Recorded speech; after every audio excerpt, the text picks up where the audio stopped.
Le Hornet de McDonnell n'est en aucune façon l'avion le plus cher de la marine américaine. C'est plutôt une réponse performante, économiquement acceptable à deux des besoins de la Navy. Et pourtant, il a bien failli ne jamais voir le jour.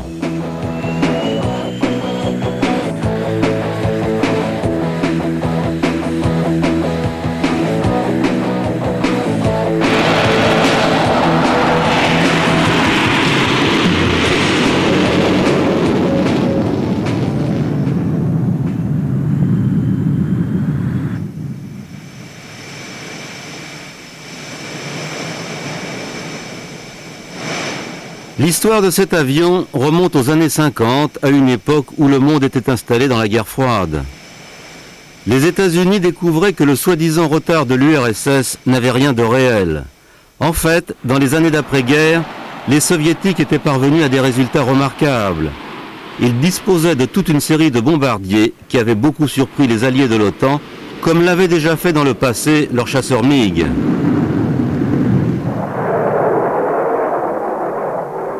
Cet appareil est un Tupolev 104 qui a pour nom de code Badger dans la nomenclature de l'OTAN.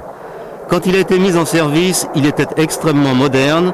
Il était propulsé par seulement 2 réacteurs, les plus gros et les plus puissants de son époque. Avec ses ailes en flèche, sa vitesse élevée et sa capacité d'emport considérable, le Badger représentait une menace majeure, mais son faible rayon d'action limitait son utilisation à l'Europe.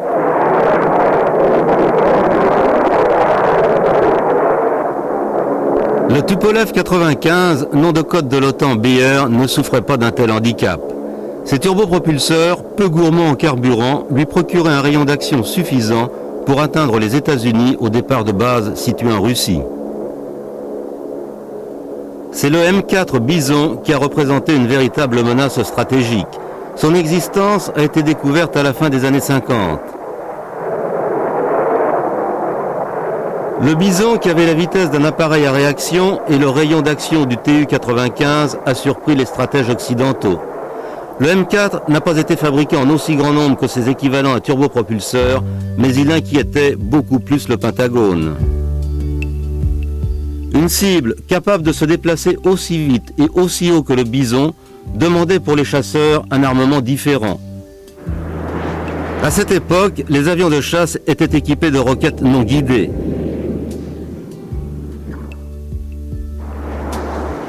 Les premiers super sabres, les Delta Darts, certains V-12 et les Scorpion Northrop n'étaient équipés que de simples roquettes adaptées à la menace soviétique telle qu'on la ressentait à cette époque.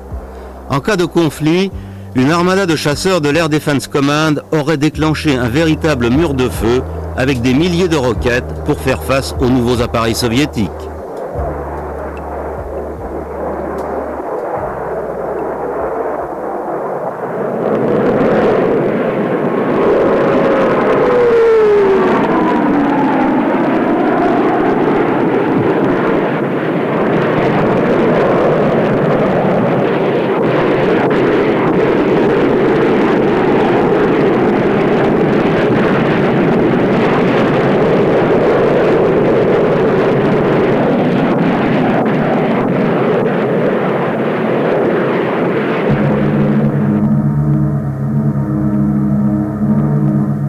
Avec les progrès de la technologie, les missiles ont rapidement évolué et la pléthore de roquettes non guidées a été remplacée par un petit nombre d'engins beaucoup plus gros et beaucoup plus sophistiqués. Les missiles, qui étaient désormais guidés, pouvaient aussi emporter des charges nucléaires. Elles explosaient loin en avant des avions qui les avaient lancés, créant ainsi une barrière nucléaire bien plus meurtrière que les roquettes conventionnelles. Les avions équipés de cette technologie devaient être rapides et voler haut. Mais leur fonction d'intercepteur de bombardier n'impliquait pas qu'ils soient légers et maniables. Ils n'avaient en tout cas plus rien à voir avec les chasseurs traditionnels tels qu'on les concevait 10 ans plus tôt.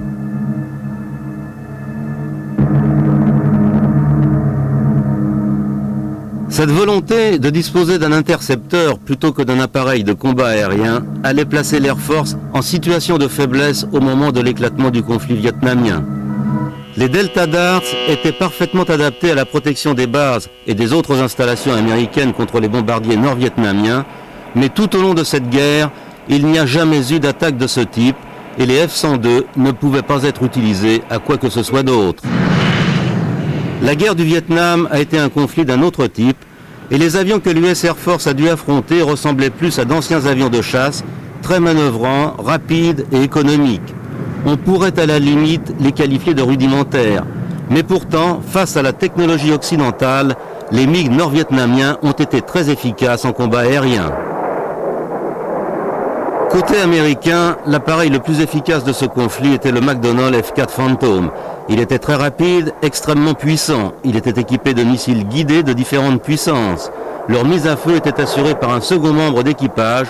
C'était le meilleur système disponible face aux MiG redoutablement agiles.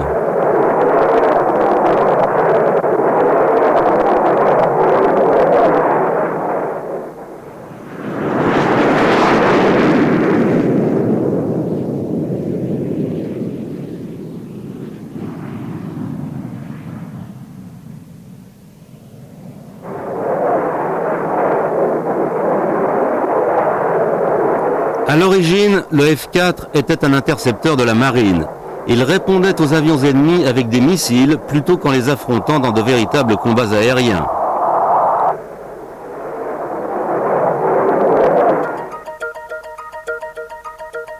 Le conflit du Vietnam avait mis en lumière les faiblesses du F-4 dans le cas d'affrontements avion contre avion.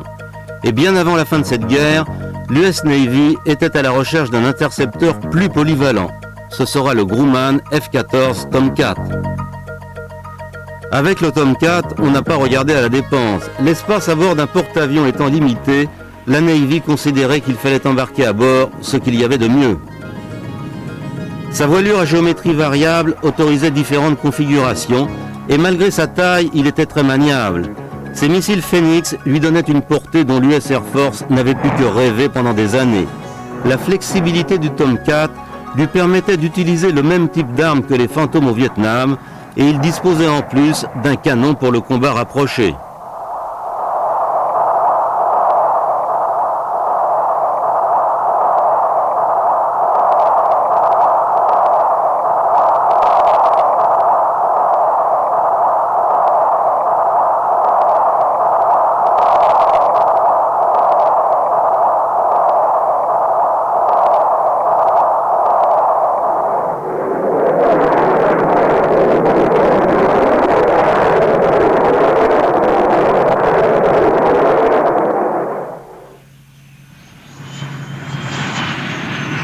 La marine américaine avait opté pour un appareil polyvalent. L'US Air Force, elle, décide de s'équiper d'un avion destiné uniquement au combat aérien. C'est dans ce but que McDonnell Douglas a développé le F-15 Eagle. Il n'avait pas besoin d'un deuxième membre d'équipage car ses missions étaient plus restreintes.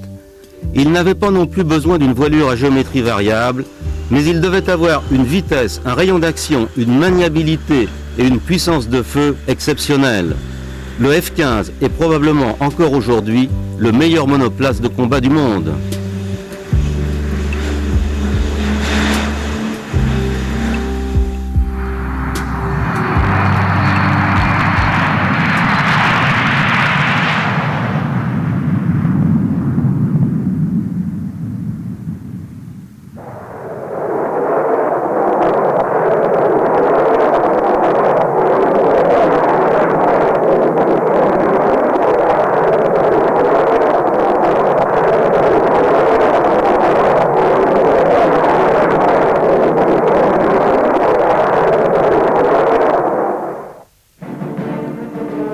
La conception d'un avion de combat relève autant de la philosophie que de la technologie.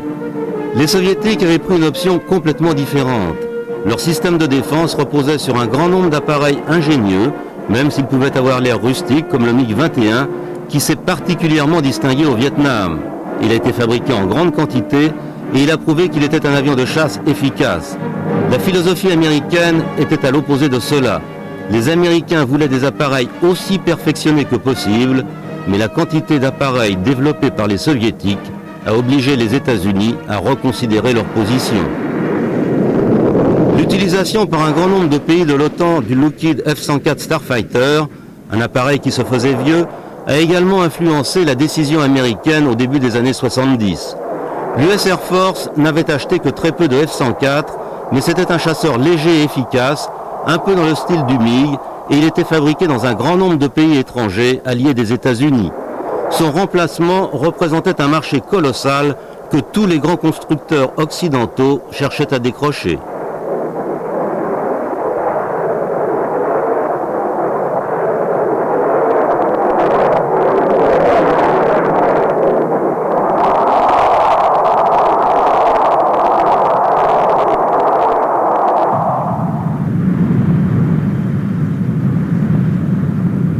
Les Français ont proposé leur Mirage F1E, un avion de combat léger et sophistiqué qui aurait pu faire l'affaire.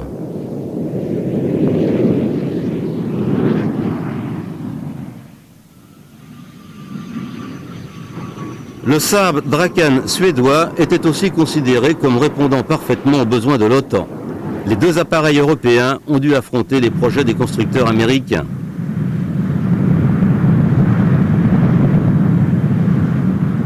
General Dynamics, qui n'avait plus fait d'avions de chasse depuis un certain temps, était déterminé à obtenir non seulement le marché des pays de l'OTAN, qui avait besoin de remplacer le 104, mais aussi le marché américain pour un chasseur moins coûteux que le F-15, qu'on prévoyait de fabriquer en aussi grand nombre que les appareils soviétiques équivalents.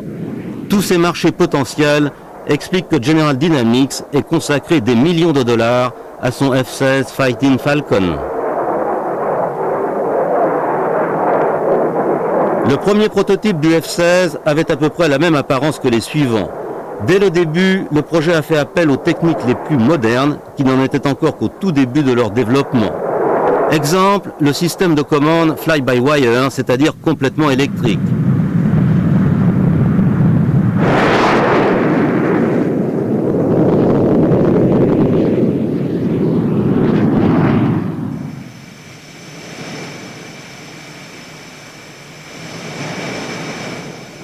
Malgré la prédominance des chasseurs lourds dans les forces américaines, il y a toujours eu des partisans d'un chasseur léger, du type du F-104 Starfighter.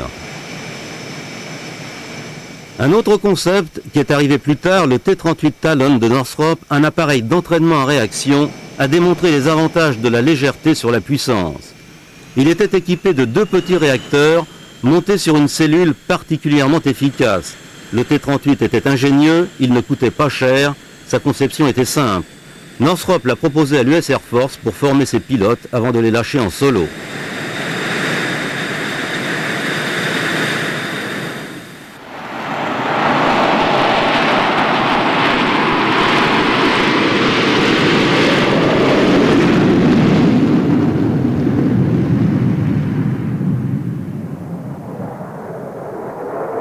Le comportement du T-38 en vrille au cours de ses essais donne une idée de la qualité de sa conception.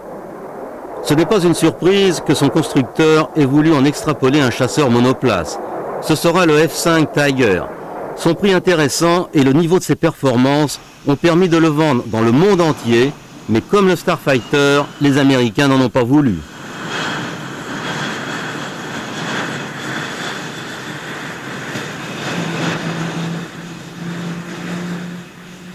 Le marché des avions de chasse en Europe et aux États-Unis aurait été pour Northrop une véritable aubaine.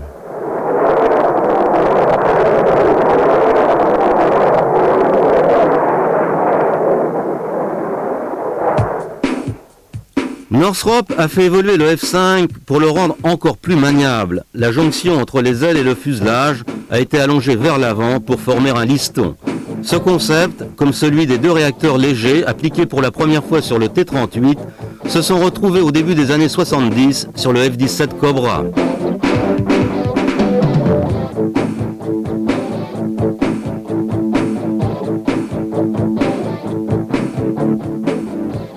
Le Cobra était plus grand que le F-5. Il renfermait aussi bien d'autres progrès. Il disposait par exemple d'une dérive double, mais il ne pouvait pas renier ses origines. Northrop espérait sortir vainqueur de cette compétition grâce au niveau de son projet, à la qualité de ses relations avec ses clients étrangers et grâce enfin à son expérience dans le domaine des avions de chasse légers. Pour leur vendre son nouvel avion, Northrop a lancé une campagne commerciale intensive auprès des forces aériennes de l'OTAN.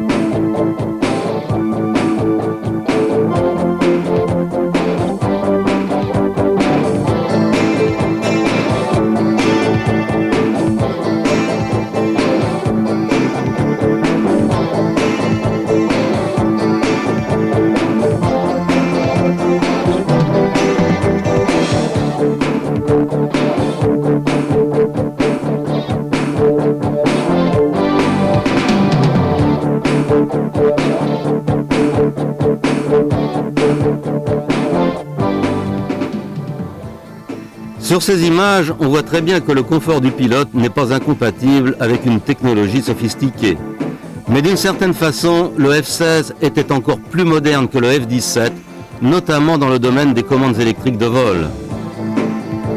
L'obtention par Northrop d'une partie substantielle des marchés étrangers devait lui permettre de relancer son usine de Californie après l'arrêt de la fabrication du F-5. Comme General Dynamics, Northrop espérait bien vendre son avion à l'US Air Force. En avril 1974, la presse, les officiels et les militaires de haut rang sont conviés à découvrir le YF-17. C'était un gros pari, mais ce jour-là, sous le soleil de Californie, Northrop n'avait aucune raison de ne pas être persuadé qu'elle vendrait son appareil en grand nombre. Les pays de l'OTAN et l'US Air Force avaient révisé leurs besoins à la hausse. Le niveau de commande potentiel ne cessait de croître. Cela devait être le contrat du siècle, la plus grosse commande d'un appareil militaire occidental en temps de paix.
Conformément aux procédures militaires américaines, les deux postulants ont dû s'affronter au cours d'une compétition organisée rigoureusement avec les appareils menés jusqu'à leurs limites. On savait que le résultat serait serré.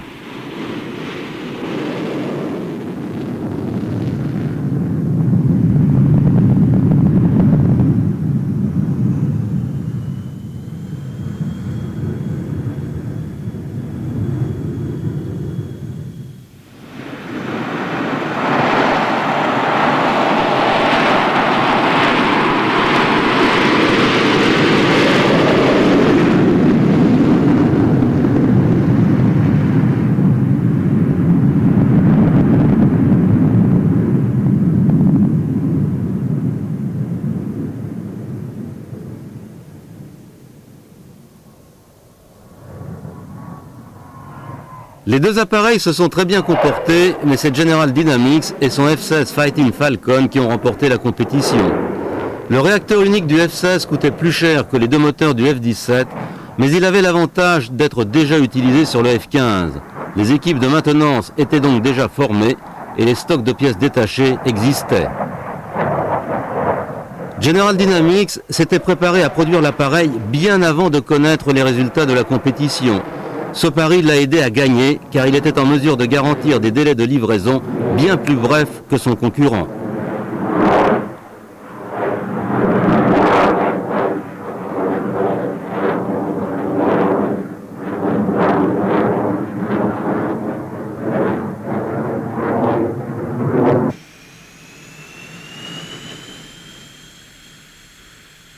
Le F-17 avait laissé apparaître quelques défauts, notamment ses aérofreins dont l'efficacité était loin d'être établie.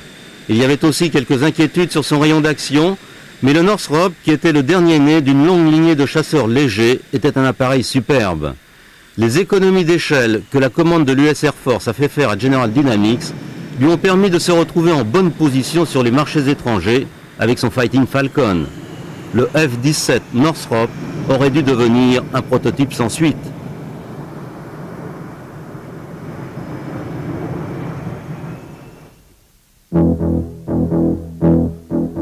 Dernière carte jouée par General Dynamics pour remporter les marchés européens, fabriquer des appareils en partie sur place, les pays européens étant partie prenante d'un vaste accord de compensation.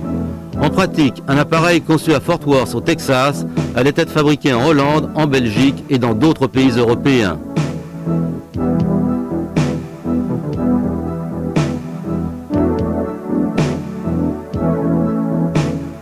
General Dynamics est arrivé à vendre son appareil même en dehors de l'OTAN. Ce F-16 est peint aux couleurs de l'Iran, mais la situation dans ce pays fera que cet appareil sera finalement livré à Israël. Les Fighting Falcon ont fait aussi d'excellents appareils d'attaque au sol. Ces deux avions font partie de l'armée de l'air égyptienne.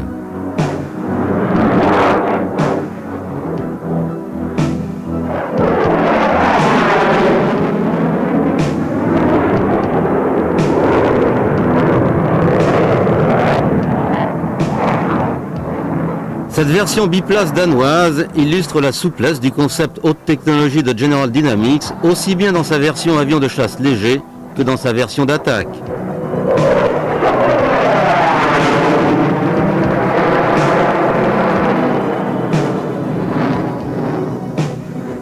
Le F-16 avait résolu les problèmes de l'Air Force et de l'OTAN, mais l'US Navy devait prendre en compte des paramètres différents.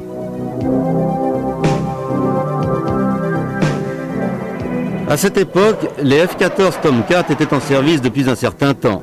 C'étaient des avions extraordinaires qui remplissaient parfaitement leur mission, mais leur technologie qui coûtait extrêmement cher était un problème pour la Navy.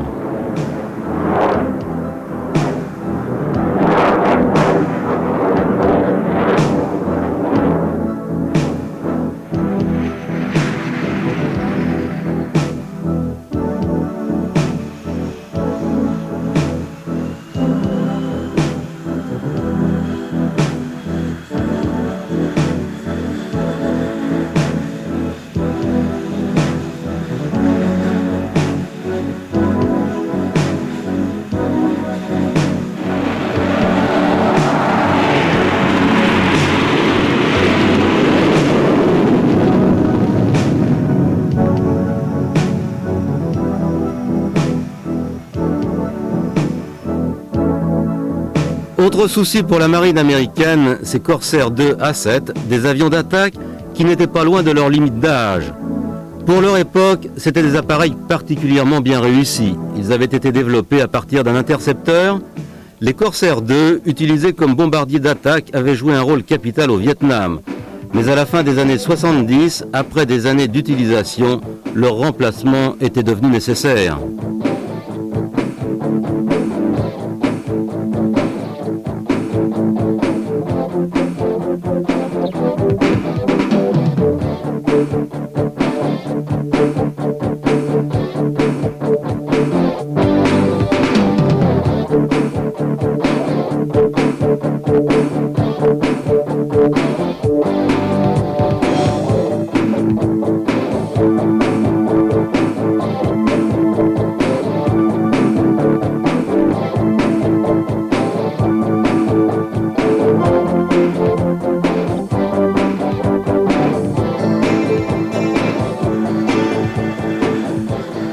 Troisième et dernier problème, le remplacement par les Tomcat d'un certain nombre de F-4 Phantom, surtout dans le corps des Marines, compte tenu du type de mission qu'ils accomplissaient, aurait coûté trop cher.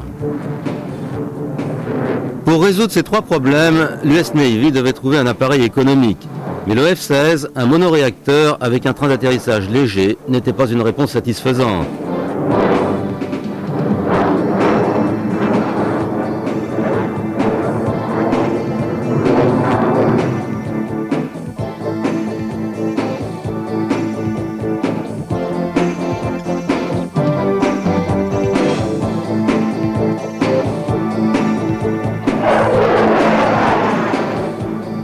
Compte tenu du vieillissement de ces Phantom et de ces Corsair 2 d'une part, et d'autre part du coût exorbitant du Tomcat, la Navy cherchait un nouvel avion. McDonnell Douglas, le constructeur du F-4, qui connaissait les besoins de la marine, a décidé d'étudier un appareil multirôle.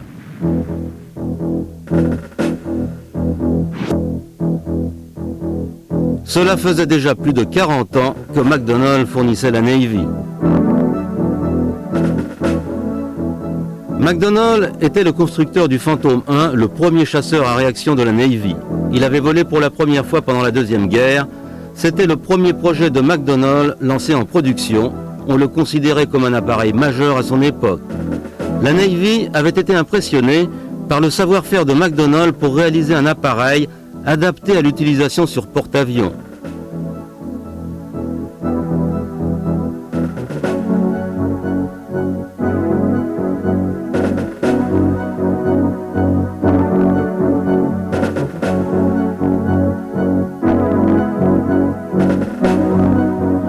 Le Phantom a été profondément remanié pour devenir le Banshee avec des réacteurs plus puissants.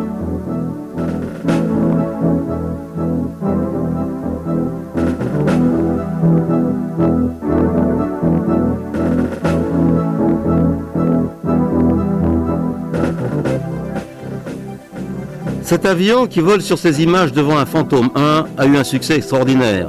C'était le deuxième avion conçu par McDonnell. Il répondait parfaitement aux spécifications. Il a renforcé la réputation de ce constructeur. Il est arrivé à temps, car dans la guerre de Corée, les commandants des porte-avions disposaient avec lui d'une arme d'attaque au sol redoutable. Plus de 900 Banshee sont sortis des usines de Saint-Louis et McDonnell est devenu un des leaders de la construction des avions embarqués.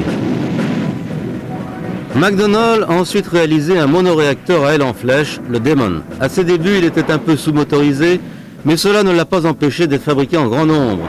Il était utilisé comme chasseur et comme appareil de reconnaissance. C'était le premier appareil de la Navy équipé de missiles guidés.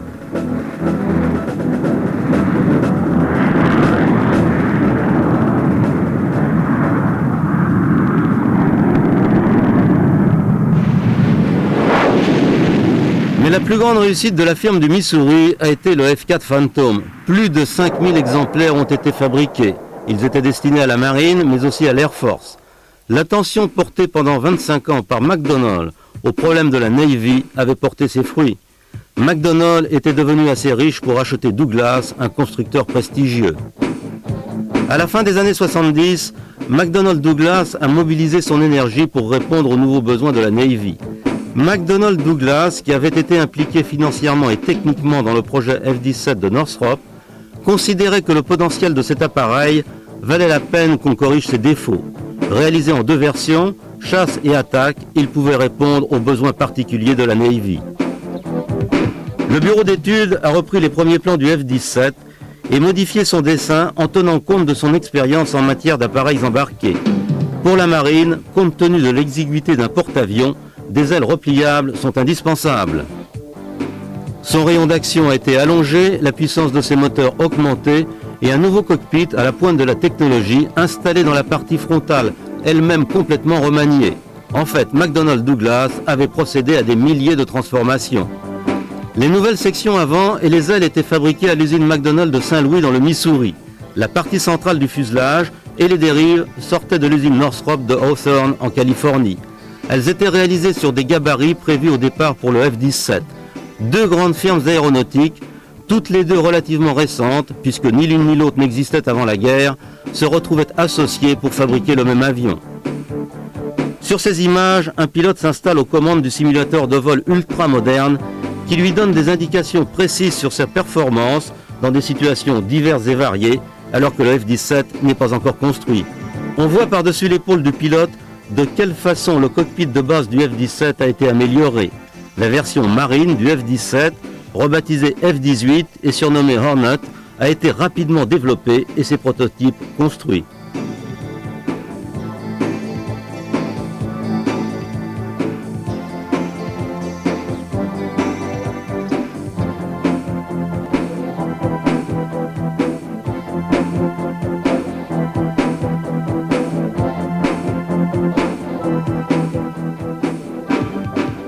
Des matériaux nouveaux, plus légers et plus résistants ont été utilisés pour accroître ses performances.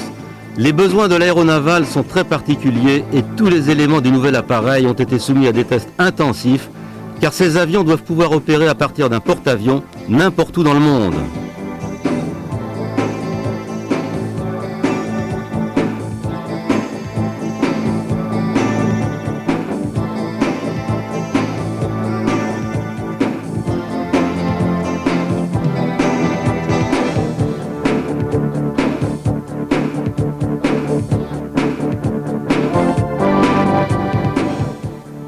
Ces officiers de la Navy qui travaillent de conserve avec des ingénieurs de McDonnell inspectent la maquette grandeur nature du premier F-18. Construite en bois, cette maquette donnait une idée assez précise de la réalité.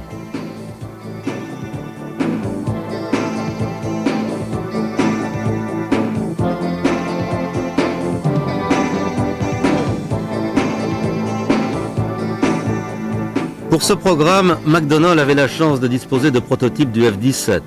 Ils ont servi aux pilotes de McDonnell et à ceux de la Navy pour s'habituer à ces caractéristiques qui n'étaient pas très différentes, même si elles étaient moins évoluées que celles du F-18.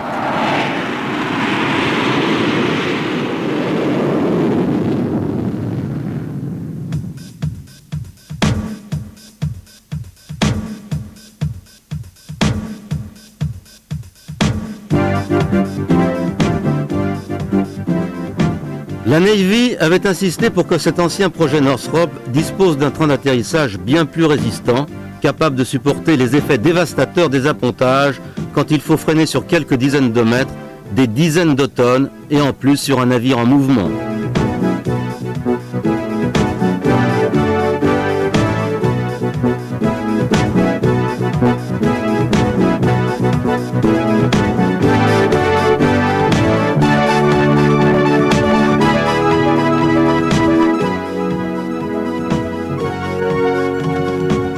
Ces éléments sont la partie avant complètement transformée et les ailes.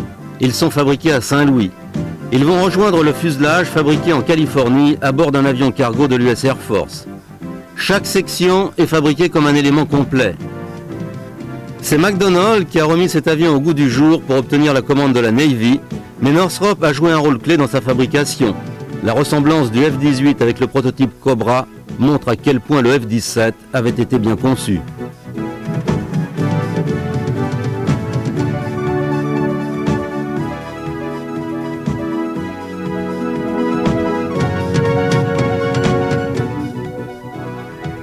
Les canalisations, les câbles et les jointures qui proviennent de Californie s'adaptent parfaitement à celles qui ont été réalisées dans le Missouri. Le résultat est un avion superbe, destiné à répondre à au moins 2 des besoins de la Navy.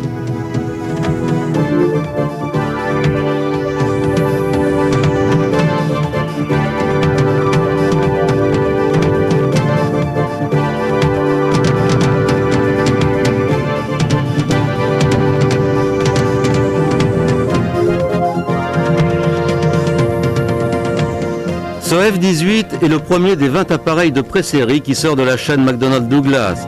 Militaires et officiels examinent ensemble ce chasseur ressuscité. Il est destiné à servir d'appareil d'interception ou d'attaque au sol pour la Navy et les Marines.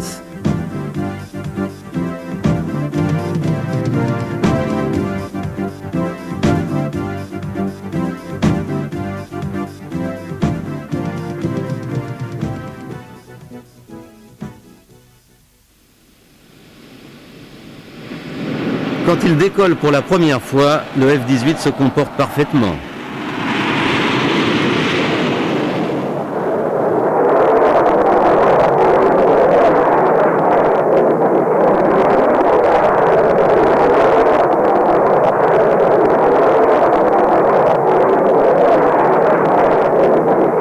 Sur ces images, son train d'atterrissage sérieusement renforcé par rapport à celui de son prédécesseur, le F-17, est sorti.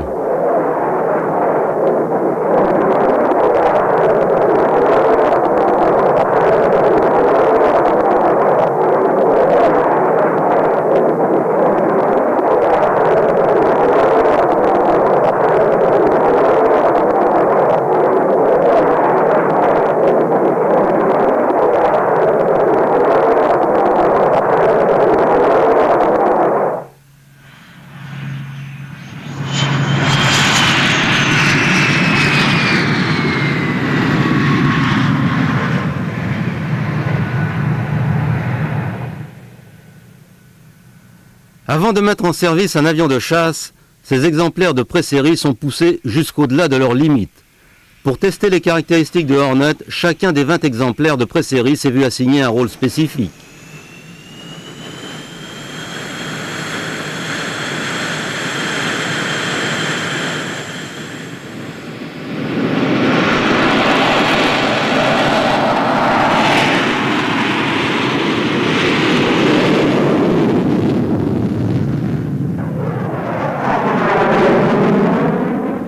Certains ont servi à des essais de maniabilité à haute vitesse, d'autres à tester sa capacité d'emport et la mise à feu des systèmes d'armes. Un autre a été réservé à des essais de vrille provoqués.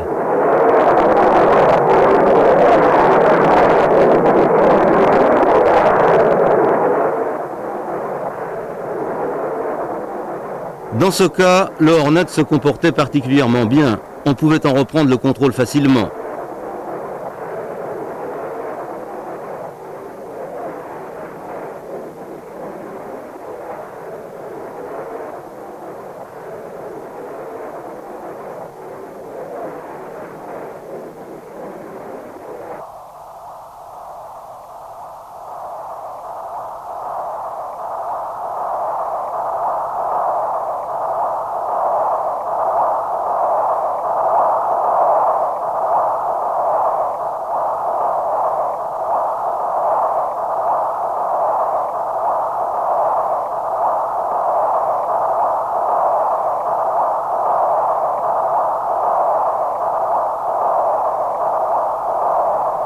Tous les pilotes qui volent sur des appareils de chasse modernes disposent d'un ordinateur qui leur indique la marche à suivre quand ils ont un problème.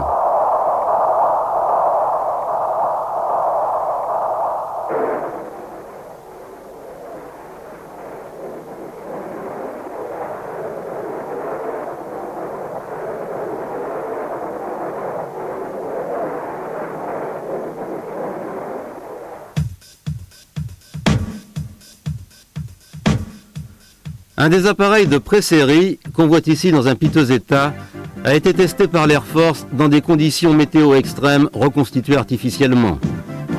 Des températures extrêmement élevées ou extrêmement basses permettent de détecter le moindre défaut d'un appareil.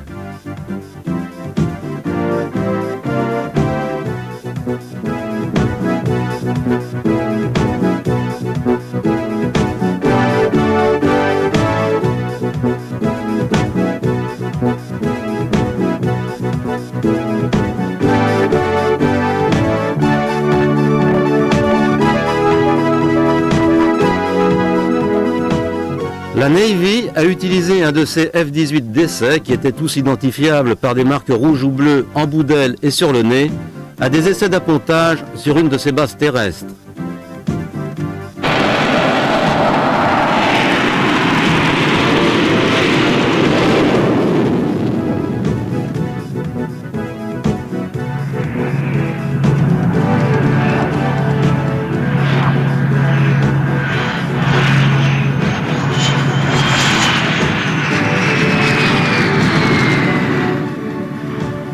On procède au même touch and go que sur un porte-avions, ce qui peut être très spectaculaire.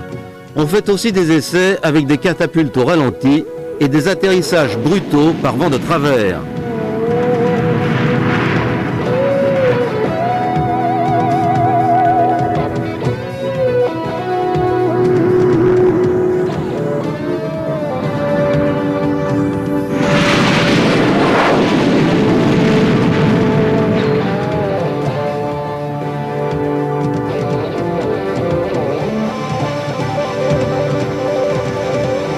Les ordinateurs sont mis à rude épreuve pour maintenir ces mastodontes ultramodernes sur leur trajectoire.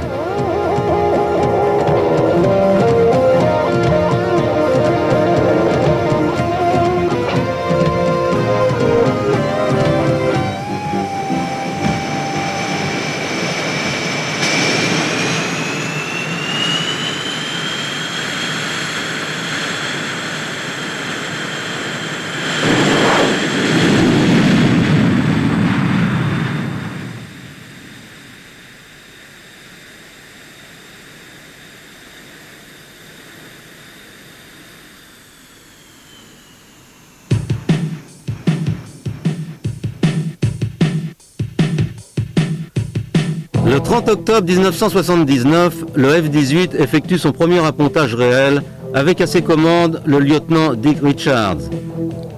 Le prototype numéro 3 va servir à des essais intensifs en mer avec décollage, appontage et touch and go.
Pour finir, le plus difficile, l'appontage de nuit.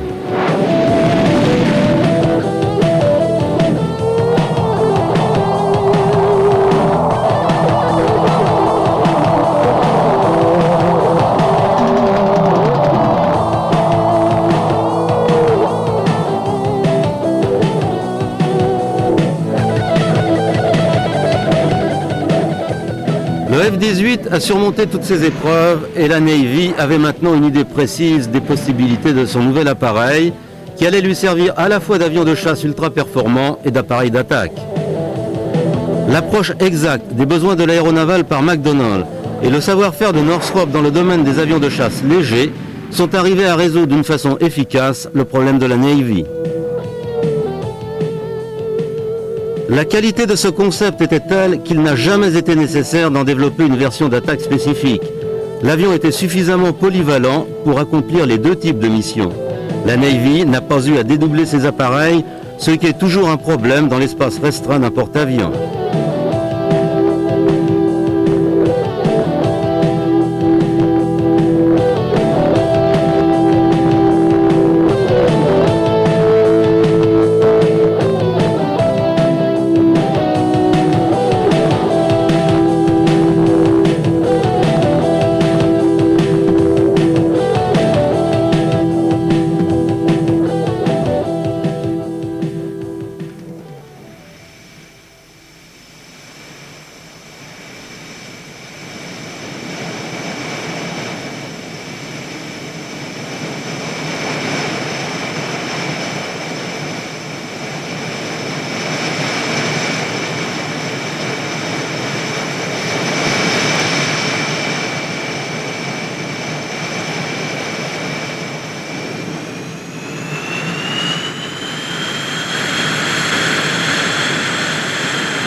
C'est en novembre 1980 que le premier F-18 modèle A est livré à l'US Navy.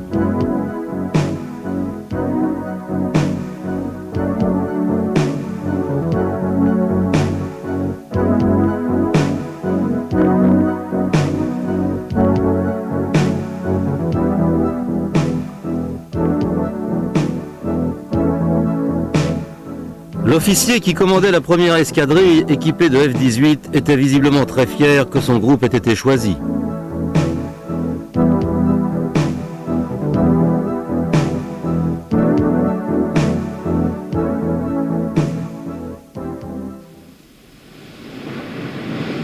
Celui-ci est une des premières versions biplace fabriquées pour familiariser les équipages à un appareil qui devenait un des maillons essentiels de la défense occidentale.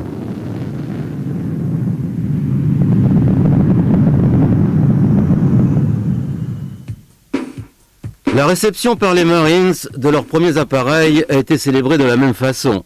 Le F-18A était destiné à remplacer les F-4 Phantom qui vieillissaient.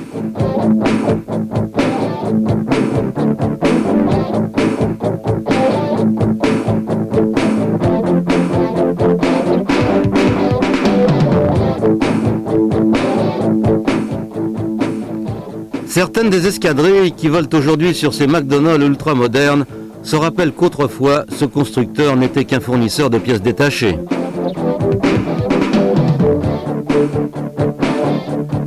Cette escadrille ne devrait pas avoir plus à se plaindre de son nouvel appareil que de l'ancien, le légendaire Phantom II.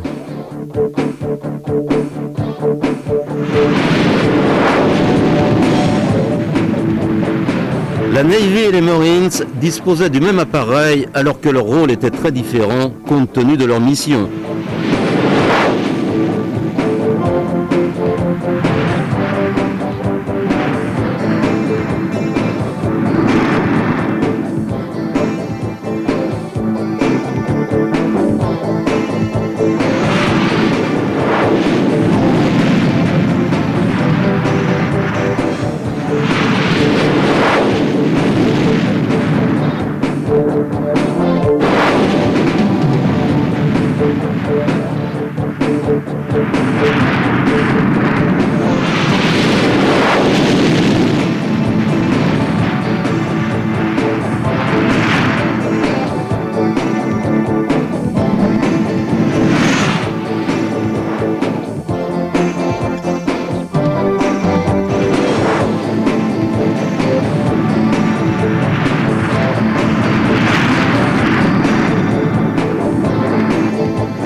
Le Hornet n'a pas été utilisé que sur porte-avions. À la différence de son prédécesseur, le F-17, il s'est très bien vendu à l'étranger.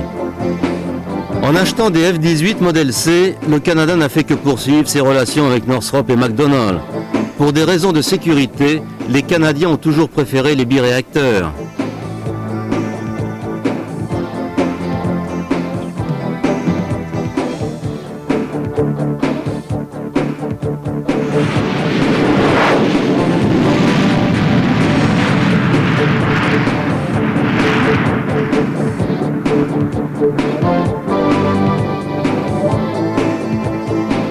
Cet appareil est un F-18 modèle C biplace dans l'espace aérien canadien. Il y a sous son cockpit une astuce. Cette partie est peinte comme un faux cockpit pour tromper les pilotes ennemis en cas de combat rapproché. À grande vitesse, il était difficile pour un adversaire de voir s'il s'agissait du dessus ou du dessous de l'appareil. Cet homme est le général Rosa, l'officier australien chargé d'évaluer le F-18. Il est aux commandes d'un Hornet de l'US Navy. L'Australie a acheté des F-18 modèle A pour remplacer ses vieux Mirage. Une grande partie des composants devaient être fabriqués sur place. L'assemblage aussi devait se faire en Australie. Seuls les prototypes ont été importés des États-Unis. Ceci est un des premiers appareils destinés à l'Australie. Il va être chargé à bord d'un C5A Galaxy à Saint-Louis. Une fois avalé par ce gigantesque avion cargo, il rejoindra l'Australie pour servir de modèle aux 70 avions qui vont être construits sur place.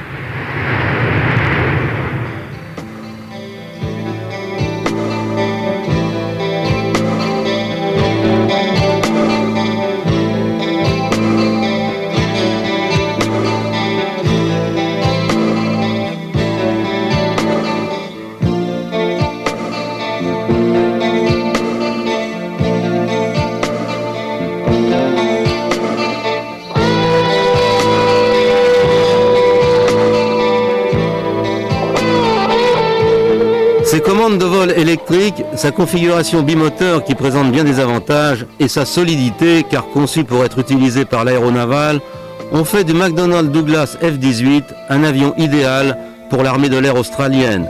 Il en sera le fer de lance pendant de nombreuses années.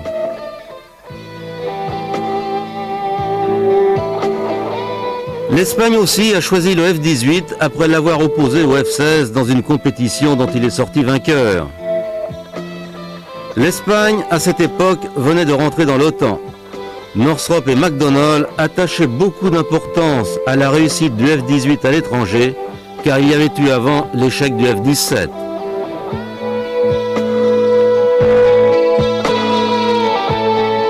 Après des débuts difficiles, après avoir été battu de justesse par le F-16, le Cobra, devenu le Hornet, sera une réussite. Il est performant, même à bord des porte-avions, là où un avion de chasse est le plus délicat à utiliser. C'est bien un appareil de légende.